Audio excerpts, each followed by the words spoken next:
মার্কিন যুক্তরাষ্ট্রের অন্তরে কি সেটা বোঝার মতন ক্ষমতা কোনো দেশের নাই। আমরা গেল শেখ হাসিনা সরকারের পতনের আগে একটা জিনিস তো ক্লিয়ার হয়ে গিয়েছিলাম যে বিএনপির কি আসলে আমেরিকা মিত্র নো। তবে বিএনপি চায় যে মার্কিন যুক্তরাষ্ট্রের একটা পজিটিভ আশীর্বাদ যেন তাদের উপর থাকে, আর এটা আওয়ামী লীগও চাইছে, কিন্তু নির্বাচন ইস্যুতে এটা কিন্তু একটা বিশাল ফাটল ধরছিল। তারপরে এই মেকানিজমটা হয়ে গেল ভারতের মাধ্যমে। সালমান এফ রহমান কিন্তু স্বীকারোক্তি দিয়েছেন, তাই না? কারণ আমেরিকা ভারতকে খুশি রাখার জন্য অনেক কিছু তারা দীর্ঘদিন যাবৎ করছে।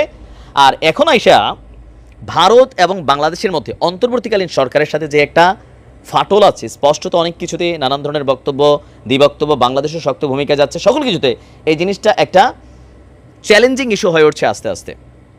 পাশাপাশি ভারতের মন্ত্রীরা বাংলাদেশকে খাটো করে কথা বলছে, তারা আমাদের হিন্দু ভাইদের ইস্যুটাকে কেন্দ্র করে তাদের সেনাবাহিনীকে নির্দেশ দিচ্ছে, বাংলাদেশের উপর নজর রাখা নির্দেশ, এই যে ধরনের একটা প্রেশার ক্রিয়েট করা। এছাড়াও অনেক ধরনের কথাবার্তা বলছে যেটাতে ইউনূস সরকার প্রেশার ফিল করছেন। কারণ ইউনূস সাহেব ক্ষমতায় আসার পরে সর্বপ্রথম যে ফোনটা দিয়েছিলেন নরেন্দ্র মোদীকে, আবার নরেন্দ্র মোদীর সাথে একটা সাইড বৈঠকে বসানোর চেষ্টা করছেন যুক্তরাষ্ট্রের মধ্যে।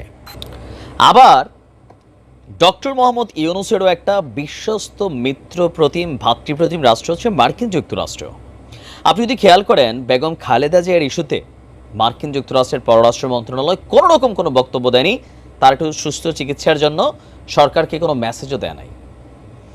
আবার তারেক জিয়া ইস্যুতে কোনো মেসেজ দেয় নাই, কিন্তু ডক্টর মোহাম্মদ ইউনূসের মামলা নিয়ে সেই দেশের সাবেক প্রধান প্রেসিডেন্ট থেকে শুরু করে নোবেল লয়েডরা, পুরো আমেরিকার বিশ্বস্ত বিখ্যাত মানুষরা বিশ্বজুড়ে তারা একটা টিম কইরা সরকারকে বার্তা পাঠাচ্ছিল, তার বিচারিক প্রক্রিয়া নিয়ে বারবার বার্তা দিচ্ছিল।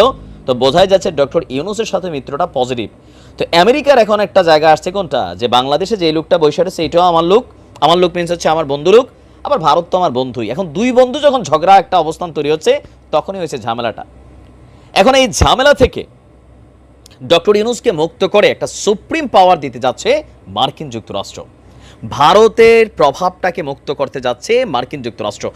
ইতিমধ্যে আপনারা জানেন গতকালকে যুক্তরাষ্ট্রের রাজস্ব দপ্তরের ডেপুটি আন্ডার সেক্রেটারি ব্রায়ান্ট নেইম্যানের নেতৃত্বে একটি প্রতিনিধি দল ঢাকায় এসেছে। অপরদিকে ভারত সফর শেষে, দীর্ঘ কয়েকদিনের ভারত সফর শেষে গতকালকে 3:30টার দিকে আপনার আমেরিকার যিনি খুবই শক্তিশালী একজন ব্যক্তি, তিনি হচ্ছেন যে দক্ষিণ এবং মধ্য এশিয়া বিষয়ক সহকারী পররাষ্ট্রমন্ত্রী ডোনাল্ড লু হাওয়া, বুঝতেই পারছেন।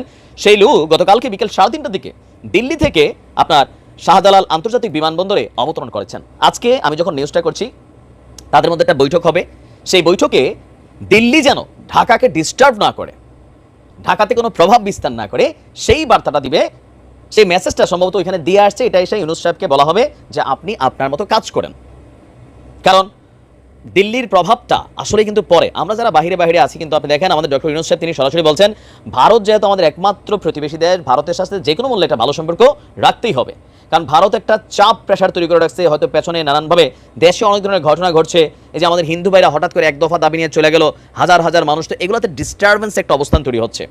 অথবা ভারতের যে গোয়েন্দা সংস্থাগুলো আছে তারা অনেকটা অ্যাক্টিভ ভূমিকা পালন করছে বিভিন্ন জায়গায়, প্রশাসনেও অনেক ধরনের প্রভাব বা ভূমিকাতে কিন্তু তাদের রাখার সুযোগ আছে। এগুলোর কারণে ডক্টর ইউনূস সাহেব ক্ষমতায় বসেছেন যে উদ্দেশ্য নিয়ে, সেই উদ্দেশ্যটাকে বাস্তবায়ন করতে গিয়ে নানান পদে পদে হয়রানি, বাধা বা একটা মানসিক টেনশন পাচ্ছেন। আর এই টেনশনগুলো সম্ভবত মার্কিন যুক্তরাষ্ট্রের সাথে তিনি শেয়ারও করেছেন সামহাউ। তো সেখান থেকে ডোনাল্ড লু তিনি আপনার ভারত সফরে গেলেন। আবার কেউ কেউ বলছেন যে বাংলাদেশে একটা প্রধান দলকে মানে লাগাই দিয়া নিজেরা মোরল সাজার জন্য মার্কিন যুক্তরাষ্ট্র কিন্তু ভালোই ভূমিকা পালন করে সারা পৃথিবীর অনেক দেশে। তো সেক্ষেত্রে আওয়ামী লীগকে আবার প্রত্যাবর্তন করা, শেখ হাসিনাকে বাংলাদেশে আনা, সেটারও একটা প্ল্যান আছে মার্কিন যুক্তরাষ্ট্রের।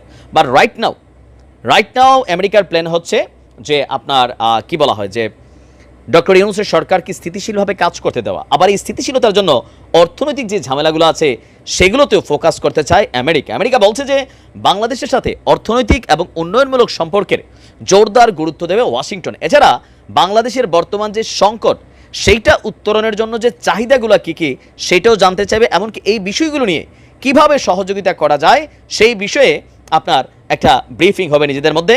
বাংলাদেশের সাথে সম্পর্ককে যুক্তরাষ্ট্র যে গুরুত্ব দেয় এটি তার একটি বড় প্রতিফলন হিসাবেই দেখা হচ্ছে।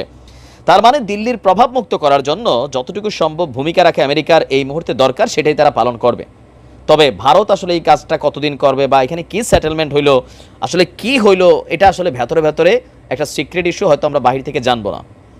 তবে ইস্যু যাই থাকুক এই মুহূর্তে ডক্টর ইউনূসের সরকারকে একটু চুপচাপ কাজ করার সময় দেওয়া দরকার। বেচারা ক্লান্ত হয়ে গেছে আসলে। আসিফ নজরুল স্যার কোনো সাপোর্ট ওইরকম আগের মতো দিতে পারতেছে না, মানে সব মিলে কেমন একটা হজবড় অবস্থা। তো দেখা যাক আজকের মিটিংয়ের পর আমাদের নিশ্চয়ই প্রধান উপদেষ্টা তিনি কথা বলবেন, অথবা প্রেস উইং থেকে কথা বলা হবে যে কি কি হয়েছে। ভালো থাকুন।